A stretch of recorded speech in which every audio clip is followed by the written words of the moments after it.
Dinosaurs के खत्म होने के 5-6 मिलियन साल बाद ही जब दुनिया के लगभग सभी बड़े क्रिएचर्स खत्म हो चुके थे, तब नेचर ने एक ऐसे जीव को जन्म दिया कि घात लगा के शिकार करने वाले 8-9 फुट के मगरमच्छ भी इसका शिकार बनने से डरते थे। हम बात कर रहे टाइटेनोबोआ की, जो साइज में लगभग 2 कंटेनर जितना लंबा और वजन में 1200 किलो तक भारी था। ये इतना खूंखार था, इसका न जमीन में नहीं पानी में कोई कॉम्पिटिटर था, तो फिर ये विलुप्त कैसे हुआ? और जबकि उस वक्त न ही कोई इंसान था, न समुद्र गंदा था और न ही पॉल्यूशन था। तो चलो जानते हैं टाइटेनोबोआ की पूरी कहानी, खोज से लेकर एक्सटेंशन तक। 1990s में कोलंबिया के सेरेहॉन कोल माइन में काम करने वाले जियोलॉजिस्ट हेनरी ग्रासिया को एक अजीब सा फॉसिल मिला। उन्होंने इसे एक बहुत पुराना पेड़ का हिस्सा समझा जो अब पत्थर बन चुका है, लेकिन वो इस बात से अनजान थे कि उन्होंने गलती से भी 58 मिलियन साल से गड़ा हुआ धरती का एक बहुत पुराना रहस्य खोज निकाला है। उन्होंने इस फॉसिल को ऐसे ही लेबल कर रख दिया और फिर खोज चलता रहा।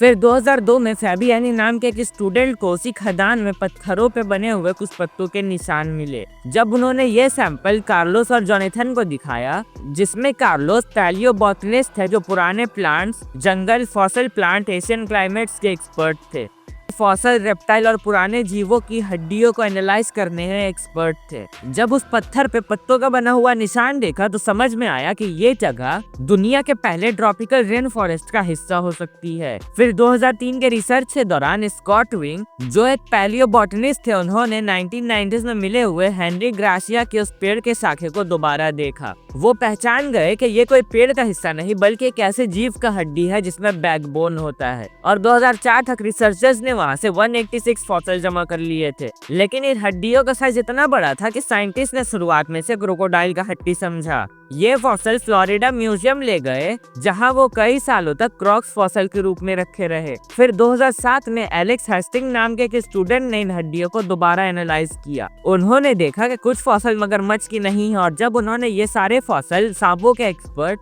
जैसन बर्ग को दिखाया तो जैसन बर्ग तुरंत पहचान गए कि ये बहुत बड़े सांप का हड्डी है। जब उन्होंने इसको 17 फुट के एनाकोंडा की हड्डियों से कंपेयर किया तो सेरेहॉन वाला नमूना उससे कई ज्यादा बड़ा था। फरवरी 2009 में नेचर जर्नल में इसको ऑफिशियल डिस्क्रिप्शन छपा और इसे टाइटेनोबोआ सेरेहॉनेंसिस नाम दिया गया। टाइटेनोबोआ के साइज ने पूरे दुनिया को हैरान कर दिया था। साइंटिस्ट ने टाइटेनोबोआ के साइज, वजन और लंबाई को एक हड्डी से नहीं बल्कि 28 अलग अलग फॉसिल हड्डियों के सैंपल को स्टडी करके निकाला था। इसकी एवरेज लंबाई 12.8 मीटर यानी 42 फीट थी, लेकिन कुछ बड़े टाइटेनोबोआ 50 फीट तक लंबे थे। इसका वजन 11 से 1200 किलो तक था, जो एक कार या 12 से 15 अडल्ट लोगों के बराबर होता है, और ये 3 फीट तक चौड़ा था। इसका शरीर इतना भारी और लंबा होने की वजह से ये ज्यादातर पानी ही में रहता था और घात लगाकर शिकार करता था, क्योंकि जमीन पर इतना बड़ा शरीर लेकर घूमना बहुत मुश्किल था। इसकी इतनी लंबाई थी, अगर इसका एक हिस्सा दूसरे हिस्से के ऊपर रखा जाता तो ये ऐसे नहीं मर जाता, क्योंकि वजन ही इतना ज्यादा था। शुरुआत में इसे एनाकोंडा की तरह दबाकर मारने वाला माना गया जो मगरमच्छों को खाता था, लेकिन 2013 में जब इसके खोपड़ी के फॉसिल मिले तो इसके दांत और जबड़ों के बनावट से समझ में आया कि यह ज्यादातर बड़े मछलियां जैसे लंगफिश खाता था, और मौके मिलने पर छोटे मगरमच्छ और कछुओं को भी खाता था। और इसका इतना बड़ा और इतना पावरफुल होने का सबसे बड़ा कारण था क्लाइमेट, और इसके मरने का भी सबसे बड़ा कारण क्लाइमेट ही बना।